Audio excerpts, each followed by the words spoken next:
नमस्कार। कक्षा 8 के सभी बच्चों को जय हिंद। उम्मीद करता हूँ कि आप सभी लोग ठीक होंगे।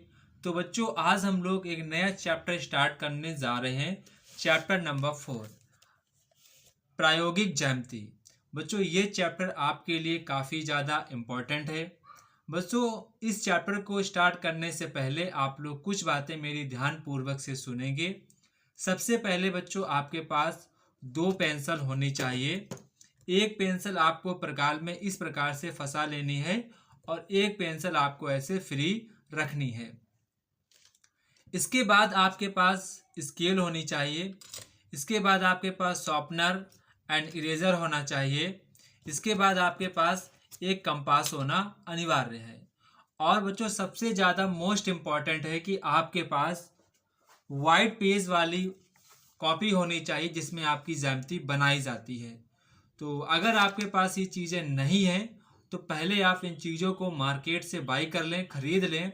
इसके बाद आपको ये चैप्टर स्टार्ट करना है, ठीक है। तो जिन बच्चों के पास ये सारी चीज़ें हैं तो वो बच्चे आज चैप्टर नंबर 4 को स्टार्ट करेंगे। अगर आपके पास नहीं है तो कोई दिक्कत वाली बात नहीं है। आप पर्याप्त समय में इन चीज़ों को खरीद लेंगे, फिर बाद में आप वीडियो को देख लेना है, ठीक है। तो पहले आपके पास ये सारी चीज़ें होनी चाहिए। तो बच्चों, आज हम लोग इस चैप्टर को स्टार्ट करने वाले हैं। बच्चों, आपको इस चैप्टर में काफ़ी ज़्यादा मज़ा आएगा। काफ़ी बढ़िया चैप्टर है। आप इसमें कई सारी नई चीज़ें आपको सीखने को मिलेंगी। तो बच्चों, आप सभी के पास अगर वाइट पेज वाली कॉपी है तो उसमें आप सभी बच्चे नए पेज से डालेंगे चैप्टर नंबर 4 या फिर डालेंगे इकाई नंबर 4 प्रायोगिक ज्यामिति। क्या डालेंगे? आप सभी बच्चे डालेंगे यहाँ पर इकाई 4। पाठ का नाम आपका है प्रायोगिक। क्या है? प्रायोगिक ज्यामिति। क्या है? प्रायोगिक ज्यामिति। ये आपका चैप्टर का नेम है, ठीक है। तो बच्चों, यहाँ पर पहले मैं आपको कुछ चीज़ें समझाना चाहूँगा। वो आपको चीज़ें समझनी है। वो काफ़ी ज़्यादा इम्पोर्टेंट भी हैं, वो आपको जानना भी काफ़ी ज़्यादा ज़रूरी भी है।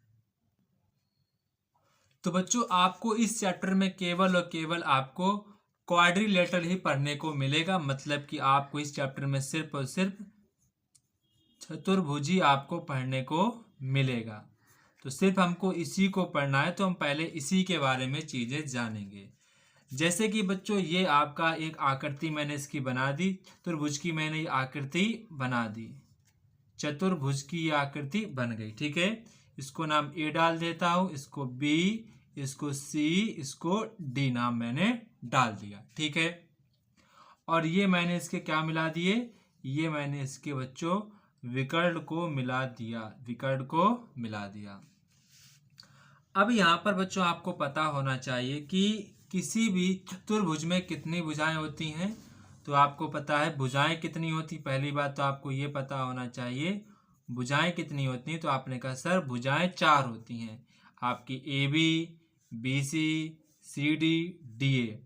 तो आपकी 4 भुजाएं होती हैं, A B, B C, C D, D A. तो आपकी 4 भुजाएं होती हैं। और बच्चों, कोण कितने होते हैं आपको पता होना चाहिए। कोण कितने होते हैं? कोण बच्चों 4 होते हैं। कोण ए, कोण बी, कोण सी, कोण डी, ठीक है। बच्चों, विकर्ण कितने होते हैं? बच्चों, विकर्ण होते हैं आपके 2। कितने विकर्ण होते हैं? 2। एक आपका विकर्ण ए सी हो गया और एक आपका हो गया बी डी। क्या हो गया? B D. तो आपके 2 विकर्ण होते हैं, 4 कोण होते हैं, 4 भुजाएं होती हैं। तो ये आपको बात पहले ध्यान होना चाहिए। अब बच्चों, यहाँ पर आप सबसे इम्पोर्टेंट बात यह है कि हम किसी भी चतुर्भुज की रचना कब कर सकते हैं, चतुर्भुज की रचना कैसे कर सकते हैं, क्या क्या चीजें आपको उसमें चाहिए होती हैं। बच्चों, ये क्वेश्चन आपका एग्जाम में पूछा गया है कि किसी भी चतुर्भुज की रचना करने के लिए कम से कम कितनी आपको चीजें चाहिए होती हैं। तो बच्चों, यहाँ पर आपको कुछ पॉइंट लिख लेने हैं। ये आपसे एग्जाम में पूछा गया है, शायद पूछ भी दिया जाए। तो इन चीज़ों को आपको ध्यानपूर्वक से पढ़ना है। पहली की बात, जब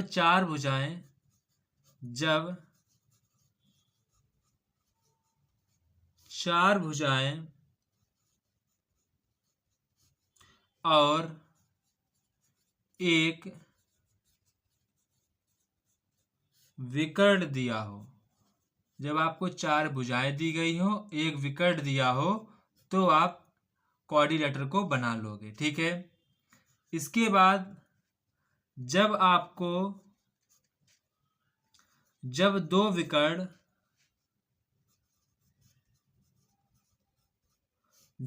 विकर्ण और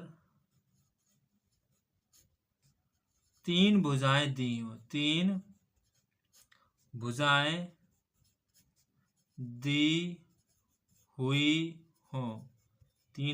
दी हुई हो तो आप क्वाड्रिलेटरल को बना लोगे। इसके बाद जब दो आसन्न भुजाएं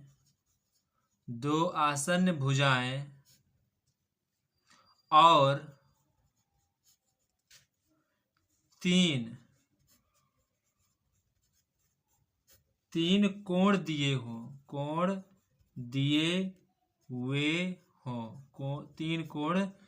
हुए हो तो आप क्वाड्रिलेटरल को बना लोगे। मतलब कि अगर आपको ये चीजें दी जाएंगी, केवल अगर देखो या फिर आपको ये दिया जाए या फिर आपको ये दिया जाए या फिर आपको ये दिया जाए, तो फिर आप कोई भी क्वाड्रिलेटरल को आसानी से बना लोगे। इसके बाद जब आपको तीन भुजाएं, कितनी भुजाएं? तीन भुजाएं, जब आपको तीन भुजाएं और उनके बीच के दो कोण दिए गए हो तो आप लोग क्वाड्रिलेटरल को बना लोगे। ठीक है। मतलब देखो, या फिर आपको देखो, अगर आपको चार भुजाएं दी जाए, एक विकर्ण दिया जाए, तो आप क्वाड्रिलेटरल को बना लोगे, मतलब कि त्रिभुज को बना लोगे। अगर आपको दो विकर्ण तीन भुजाएं दी जाएंगे तो आप त्रिभुज को बना लोगे। अगर आपको दो आसन्न भुजाएं और तीन कोण दिए जाएंगे तो आप त्रिभुज को बना लोगे। अगर आपको तीन भुजाएं और उनके बीच के दो कोण दिए जाएंगे तो आप क्वाड्रिलेटरल को फिर बना लोगे। ठीक है। इसके बाद जो भी आपके नेक्स्ट है, और जब अन्य विशिष्ट गुण ज्ञात हो बच्चों, ये आप लोग क्लास 9th में पढ़ोगे। कहाँ पढ़ोगे? क्लास 9th में पढ़ोगे। तो मैंने यहाँ पर देखो लिख भी दिया कि आप क्लास 9th में पढ़ोगे, तो आपको डाउट भी नहीं रहेगा। हमारे सिलेबस में क्लास 8th में सिर्फ 1 2 3 4 टाइप पर ही आपसे क्वेश्चन पूछे जाएंगे, तो हम लोग उन्हीं पर फोकस करेंगे। ठीक है। कोई डाउट नहीं। अब बच्चों बस एक लास्ट और बचा, उसको और समझ लो, नोट डाल दो। आप सभी को ये पता भी होगा कि किसी भी त्रिभुज के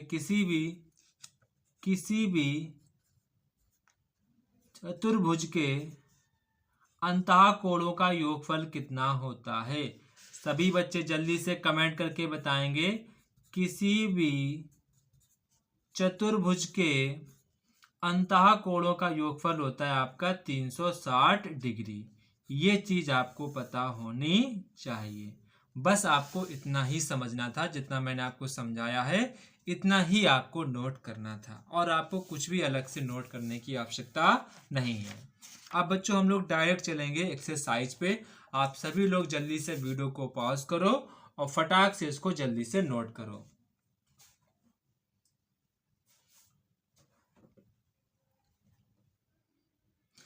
अब बच्चों आप लोग जल्दी से एक्सरसाइज पर पहुंचेंगे। तो एक्सरसाइज आपकी ये रही। तो एक्सरसाइज यहाँ पर आप लोग इधर साइड देखते रहेंगे। तो बच्चों एक्सरसाइज में आपसे कह रहे हैं कि एक चतुर्भुज की रचना कीजिए जिसमें पी क्यू बराबर 4 सेंटीमीटर, क्यू आर बराबर 6 सेंटीमीटर, आर एस बराबर 5 सेंटीमीटर, पी एस बराबर 5.5 सेंटीमीटर, पी आर बराबर 7 सेंटीमीटर। तो आपको एक चतुर्भुज की रचना करनी है। ठीक है, बढ़िया क्वेश्चन है, हम लोग इसको सॉल्व करेंगे। ठीक है, ठीक है, तो मैं यहाँ पर अब रख लेता हूँ कॉपी को। ठीक है, क्वेश्चन आपको दिख रहा होगा। ठीक है, कोई यहाँ पर आपको दिक्कत नहीं होगी। ठीक है, तो बच्चों आप सभी लोग यहाँ पर नए पेज से अपनी सफ़ेद जो आपकी वाइट पेज की कॉपी है उसी पे डालेंगे प्रश्नावली 4.1। प्रश्नावली 4.1। अब बच्चों यहाँ पर आपका जो पहला क्वेश्चन है वही हम लोग सॉल्व करने जा रहे हैं। बच्चों जब भी आप से कोई भी रचना करने की पूछी जाए तो पहले हमेशा आपको एक रफ डायग्राम जरूर बना के देखना कि आप बना पाएंगे या फिर नहीं बना पाएंगे। रफ डायग्राम आपको खुद से बनाना है। देखो जैसे कि मैं यहाँ रफ डायग्राम बनाऊंगा। यहाँ पर देखो पहली बात तो आपको पता है कि पी क्यू आर एस आपका कोऑर्डिनेट होगा। कौन सा होगा? पी क्यू आर एस, क्योंकि पी क्यू आर एस दिए गए हैं। तो पहले क्या करो, आप ऐसे ऐसे कर लो। P Q R S, P Q R S. P Q कितनी दी गई? 4 सेंटीमीटर। कितनी दी गई? 4 सेंटीमीटर। क्यू आर कितनी दी गई? 6 सेंटीमीटर। आर एस कितना दिया गया? 5 सेंटीमीटर। और पी एस कितना दिया गया? 5.5। और पी आर कितना दिया गया है? 7 सेंटीमीटर। बस अब आप इसको बना लोगे। तो पहले हम क्या करेंगे? पहले हम इस चीज़ की रचना करेंगे, ये बनाएंगे, ये वाला बनाएंगे, फिर इसके बाद हम ये बना देंगे। ठीक है, आया समझ में? तो जब भी आप रचना करो तो पहले आप एक रफ डायग्राम बना लिया। क्या बना लिया करो?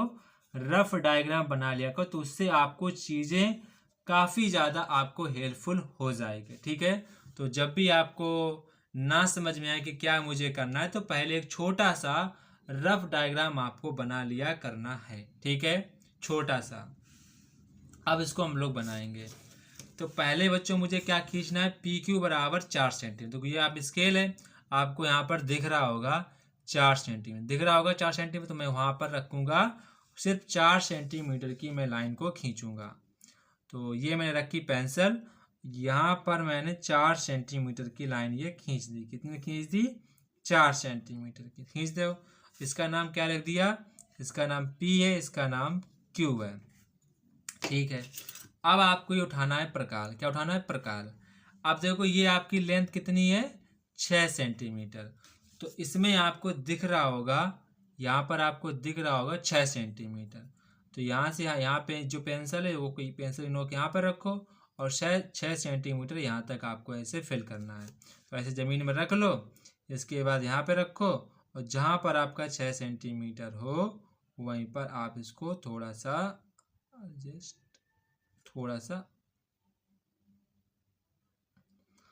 अब इसको फिर से नापते हैं। तो ये आपका पूरा फिक्स बैठ रहा है। ठीक है, आप देखो नज़दीक से, ये देखो ये रहा और ये रहा, पूरा फिक्स है। ठीक है, तो 6 सेंटीमीटर यहाँ पर रखेंगे क्यू पर। तो क्यू से है 6 सेंटीमीटर, तो क्यू पर ही रखेंगे।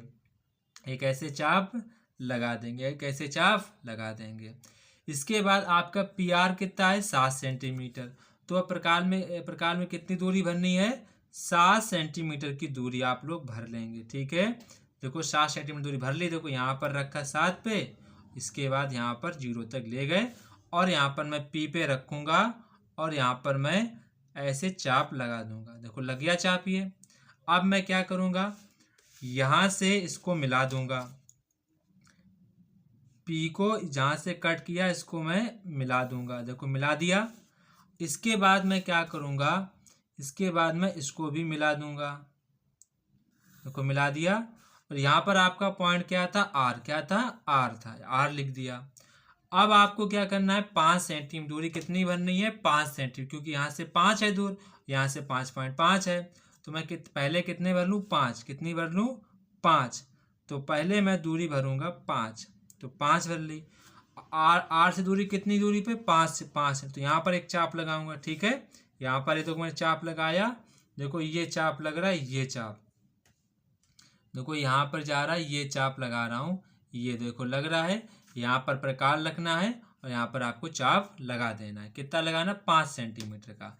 इसके बाद आपको 5.5 फिल करना। कितना? 5.5। तो 5.5 फिल कर लो, ठीक है, 5.5। इसके बाद पी से कितनी लगा दो? 5.5। तो 5.5 यहाँ से लगा दिया। अब क्या करो? इसको मिला दो, इसको मिला दो। तो मैंने इसको मिलाया और फिर मैंने इसको मिलाया, यहाँ पर रख के इन दोनों को मिला दिया। अब इसका क्या नाम था? एस नाम था, यहाँ पर एस रख दो। अब देखो ये कितना था? ये आपका 7 सेंटीमीटर था और ये आपका 5 सेंटीमीटर थी और ये आपकी 6 सेंटीमीटर थी और ये आपकी 4 सेंटीमीटर थी और ये आपकी 5.5 सेंटीमीटर थी। तो आपका देखो डायग्राम बन गया। इसी से मैंने देख के पूरा बना दिया। तो जब भी आपको एग्जाम में क्वेश्चन पूछा जाए तो पहले हमेशा आपको रफ डायग्राम बनाना है, फिर उसके बाद फेयर डायग्राम बनाना है। तो आप ऐसे बन जाएगा फटाक से। ठीक है, आया समझ में? अब बच्चों हम लोग नेक्स्ट देखते हैं। नेक्स्ट क्वेश्चन क्या है? नेक्स्ट आपका है, एक त्रिभुज की रचना कीजिए जिसमें ए बी बराबर 4.4 सेंटीमीटर, बी सी बराबर 4 सेंटीमीटर, सी डी बराबर 6.4 सेंटीमीटर, डी ए बराबर 2.8 सेंटीमीटर और बी डी बराबर 6.6 सेंटीमीटर। तो विकर्ण की माप बताइए। क्या कह रहे हैं? विकर्ण की आपको माप बतानी है, वो हम लोग बता लेंगे, कोई दिक्कत वाली बात नहीं है। ठीक है, आपको बताना इसमें विकर्ण कौन है, ये बता रहा है, वो तो बता ही दूंगा मैं। ठीक है, बहुत आसान है, डरना बस नहीं है। ठीक है, कतई नहीं डरना है। अपनी साथ में बच्चों बुक भी खोल के रखा करो। ठीक है, बुक से बहुत ज़्यादा हेल्प मिलती रहती है। ठीक है, मैं बार बार ऐसे खोलूंगा तो टाइम बहुत लगेगा, ऐसे करूंगा। ठीक है, तो बच्चों यहाँ पर देखो, सबसे पहले आपसे क्या कहा गया है? A B C C D D A. इसका मतलब है कि आपके पास जो त्रिभुज है वो ए बी सी डी है। कौन सा है? ए बी सी डी आपके पास चतुर्भुज है। तो पहले मैं रफली डायग्राम बना लेता हूँ। यहाँ पर मैंने लिख दिया ए, यहाँ पर लिख दिया बी, यहाँ पर सी, यहाँ पर डी। बस सिंपल सी बात है। देखो बच्चों, बहुत आसान तरीके से समझा रहा हूँ। ठीक है, अब देखो ए बी कितना दिया? 4.4, तो आप भी लिख लो 4.4 सेंटीमीटर। आप देखो बी सी कितना दिया गया? 4 सेंटीमीटर, यहाँ पर लिख लो 4 सेंटीमीटर।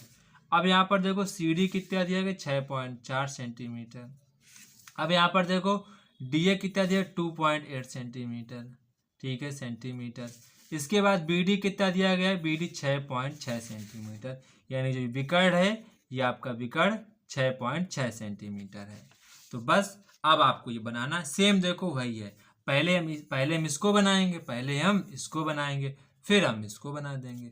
बस हमारा काम बन जाएगा। सिंपल सा क्वेश्चन है। ठीक है, तो आप लोग बनाए हम लोग। ठीक है, तो बच्चों पहले हम लोग क्या करेंगे? ए बी कितना खींचेंगे? जल्दी से बताओ। ए बी 4.4 खींचेंगे, 4.4 सेंटीमीटर। तो 4.4 सभी बच्चे खींचेंगे। तो 4.4 यहाँ पर रखो। देखो 4.4 आपका थोड़ा सा यहाँ पर 4.5 है, ये 4.4 थोड़ा सा ये होगा, पीछे होगा 1 पॉइंट। तो 4.4 ये आपका हो जाएगा। ठीक है, मुझे लाइन खींचनी 4.4 की। तो मैं यहाँ पर रखूँगा और यहाँ पर रखूँगा 4.4 और यहाँ पर ऐसे।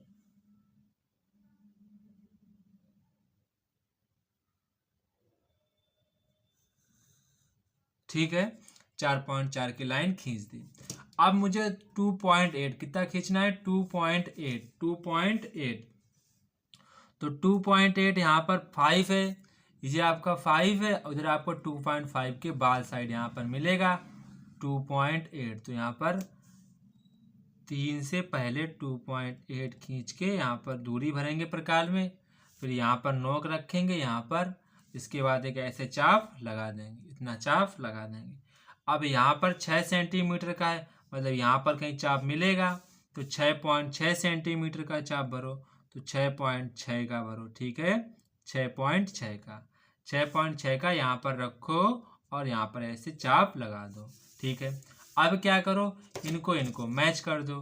तो इन्हें जब मिलाएंगे तो ये आपका ये मिल गया, और फिर इसको मिलाओ और ये मिल गया, देखो आपका ये मिल गया, बिल्कुल मिल गया। ठीक है, ये यहाँ पर आपका पॉइंट मिल गया।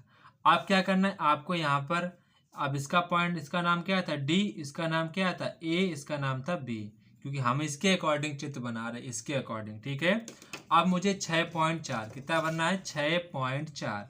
तो 6.4 आपका 6.5 से पहले होगा, तो 6.4 मैंने दूरी भर ली, और यहाँ पर मैंने रखा प्रकार की नोक, इसके बाद मैंने इधर साइड चाप लगा दिया, देखो चाप लगा दिया। इसके बाद मैं 4 सेंटीमीटर दूरी भरूंगा। कितनी दूरी भरूंगा, 4 सेंटीमीटर, 4 सेंटीमीटर दूरी भर लूंगा। फिर पॉइंट बी से यहाँ पर मैं चाप ऐसे लगा दूंगा, देखो लगा दिया चाप। इसके बाद मैं क्या करूंगा, इसके बाद यहाँ से मैं यहाँ तक ऐसे मिला दूंगा, यहाँ से मिला दूंगा। फिर इसको भी मैं क्या करूंगा, इसको भी मैं यहाँ से यहाँ तक मिला दूंगा, मिला दिया देखो। और इसका नाम क्या था, सी, यहाँ पर मैंने सी लिख दिया। अब सभी की नाप लिख दो, ये कितनी थी 6.4 सेंटीमीटर, ये कितनी थी 4 सेंटीमीटर, ये कितनी थी 4.4 सेंटीमीटर, ये कितनी थी 2.8 सेंटीमीटर, और ये कितनी थी 6.6 सेंटीमीटर। तो विकर्ण आपका बीडी था, विकर्ण ये देखो विकर्ण बीडी है। आपसे क्या पूछ रहा था, विकर्ण बीडी की माप बताओ। तो विकर्ण बीडी माप कितनी है, 6.6 सेंटीमीटर, ये आपका आंसर हो जाएगा। तो बच्चों आज हम लोग यहीं तक रखते हैं, फिर नेक्स्ट डे हम लोग क्वेश्चन नेक्स्ट को सॉल्व करेंगे। तब तक कि आप सभी बच्चों को जय हिंद। देखो बच्चों, अगर वीडियो अच्छी लगी हो तो आप लोग कमेंट करना भूल जाते हैं, थोड़े बहुत अच्छे बहुत कमेंट भी कर दिया करो। तो जय हिंद बच्चों, फिर मिलते हैं अपने नेक्स्ट वीडियो पर।